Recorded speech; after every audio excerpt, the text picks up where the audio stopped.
Fascism, what is it? Hi, Alex McFarland here. You know, in the aftermath of the shooting of Charlie Kirk, and his assassin had written messages on the shell casings against fascism. Very often, those of us that talk about God's Word and the moral guardrails that God has given us for life, and then we talk about the Constitution and the rule of law, and of course, Donald Trump wanting to reduce crime. The left very often says, that's fascism. You guys are fascist. Antifa, let's be against fascism.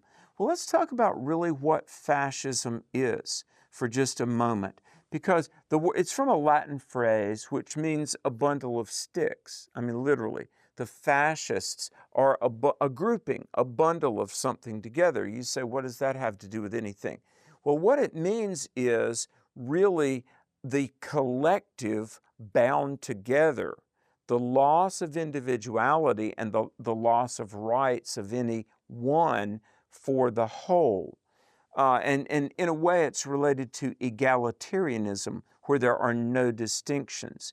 But let's talk about this for a moment, because it was really in 1910 that Benito Mussolini in Italy came up with the Fascist Manifesto. And a couple of the hallmarks of fascism, for one, there is the loss of the individual rights for the assumed greater good of the whole. And there is a very authoritarian government as opposed to our constitutional representative republic.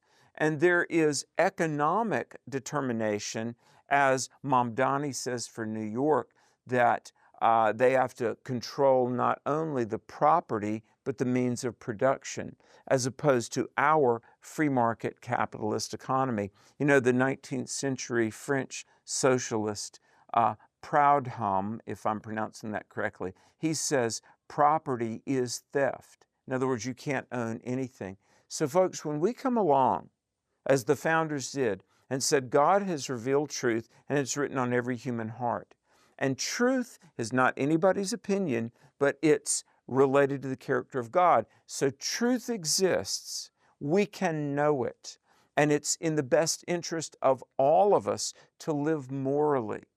And to not have anarchy or mob rule, or not have a dictator or some authoritarian figure, but it's, as Jefferson said, self-evident truth, as the founders wrote, the Federalist Papers said, and our Declaration, Bill of Rights, Constitution assumes there is a moral truth. It's nobody's opinion, but it's from God. And we are to live in light of God's moral revelation, which is also known as the Ten Commandments.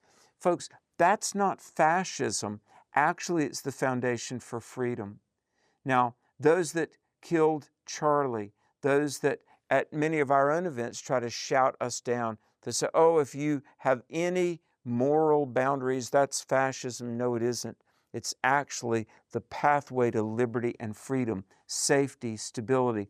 So folks, we've got to have the courage and the presence of mind to politely say, no, we're not fascist. In fact, the thing that saves us from dictatorial fascism is God's true word and the moral boundaries written on every heart. Hey, share this. Like us on social media. You can learn more at alexmcfarland.com, and I'll see you when I come to your town. In the meantime, stay strong, stay bold, be vocal.